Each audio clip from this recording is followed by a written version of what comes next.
Guys, क्या आपके भी मम्मी पापा, चाचा चाची, दादा नानी, जमुनानगर वाली मामी, बड़ी बड़ी कंपनियां जैसे Microsoft, Google, Facebook, WhatsApp, Apple, इन सभी के मालिक बनना चाहते हैं? सो गाइस, ऐसा बिल्कुल पॉसिबल है क्योंकि 2030 के बाद आने वाला है वेब 3.0, जिसमें आप बिल्कुल ये सब कर सकते हैं। क्योंकि वेब 3.0 ओपन सोर्स होगा और ब्लॉकचेन पे वर्क करता है। ये डिसेंट्रलाइज होता है, इसमें हर एक इंडिविजुअल के पास पावर्स होती हैं कि वो एक्ट कर सके ओनर की तरह। सो गाइस, गेट रेडी, क्योंकि अब मैं आपको बताने वाला हूँ वेब 3 की हिस्ट्री, वो भी सबसे आसान तरीके से।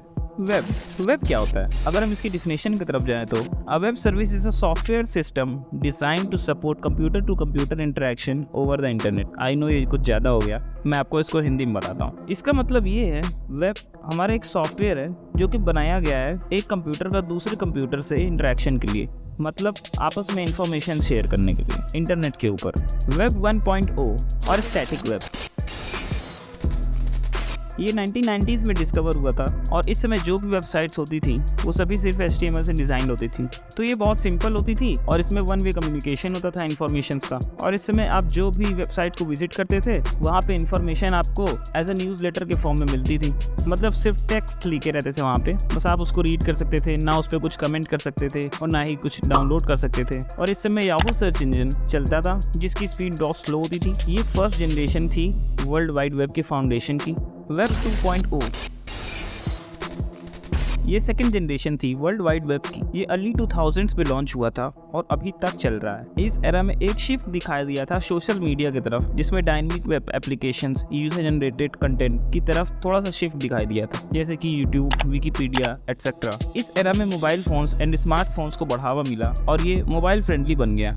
अब जैसे ही वेब 2.0 अपने हाथ पैर फैलाना चालू किया, तभी कंप्यूटर इंडस्ट्री में बूम मच गई जॉब के लिए। IT सेक्टर में इतनी सारी जॉब्स आ गई कि लोग अपने गांव छोड़कर आने लगे शहर की तरफ IT सेक्टर में जॉब करने के लिए, क्योंकि वहाँ पे कम मेहनत करके आप ज़्यादा पैसा कमा सकते थे। फॉर एग्जाम्पल, इंडिया में कई सारी ऐसी कंपनियां थी जो IT सेक्टर्स की जॉब प्रोवाइड कर रही थी, जैसे कि TCS, इन्फोसिस, विप्रो, HCL, टेक महिंद्रा। यही 5 कंपनियां इंडिया में जिन्होंने लड़ी लगा दी थी IT सेक्टर में जॉब्स की। वेब 3.0 टर्म को इंट्रोड्यूस किया है गेविन वुड ने, जो कि इथेरियम क्रिप्टो करेंसी के को-फाउंडर हैं, जो कि डिसेंट्रलाइज होती है, मतलब पावर एंड अथॉरिटी सभी यूजर्स के पास डिस्ट्रीब्यूटेड होती है और ये ब्लॉकचेन पे वर्क करती है। मैं ये सब आपको इसलिए बता रहा हूँ क्योंकि वेब 3.0 प्योरली ब्लॉकचेन पे वर्क करता है, जिसका मतलब ये है कि अब आपको एड्स भी नहीं देखनी पड़ेंगी, क्योंकि अब सारी अथॉरिटीज यूजर के पास होगी। आप जो चाहोगे वही आप देखोगे, जिसका मतलब ये भी निकल के आता है कि आप किसी भी वेबसाइट के बहुत सारे फाउंडर्स हो जाएंगे। जो भी उसे यूज करेगा वो उसका फाउंडर हो जाएगा। वेब 1.0 का टाइम पीरियड था 1996 से 2004। वेब 2.0 का टाइम पीरियड था 2000 से अभी तक चल रहा है। वेब 3.0 2016 से अभी तक डेवलप ही हो रहा है। वेब 1.0 में सिर्फ रीड ओनली फीचर था, मतलब आप वेबसाइट्स पे जाके सिर्फ इन्फॉर्मेशन को रीड कर सकते थे एंड दैट्स इट। वेब 2.0 पे आप रीड कर सकते हो, राइट भी कर सकते हो, मतलब आप कमेंट भी कर सकते हो। वेब 3.0 में ये फैसिलिटी पोर्टेबल एंड पर्सनल थी, जिसका मतलब ये है कि आप इसमें रीड कर सकते हो, राइट कर सकते हो, डाउनलोड कर सकते हो, इसको चेंज कर सकते हो, क्योंकि ओपन सोर्स होगा। वेब 1.0 कंपनी को फोकस में करके बनाया गया था। वेब 2.0 कम्युनिटी को फोकस करके बनाया गया है। वेब 3.0 हर एक इंडिविजुअल के फोकस करके बनाया गया है। वेब 1.0 को HTML से डिजाइन किया गया। वेब 2.0 को HTML, CSS, जावास्क्रिप्ट और बहुत सारे फ्रेमवर्क्स का यूज करके डिजाइन किया गया है। वेब 3.0 को artificial intelligence, machine learning, blockchain जैसी टेक्नोलॉजी से बनाया गया। वेब 1.0 में वेब फॉर्म्स होते हैं, वेब 2.0 में वेब एप्लीकेशंस होते हैं, वेब 3.0 में स्मार्ट एप्लीकेशंस होते हैं।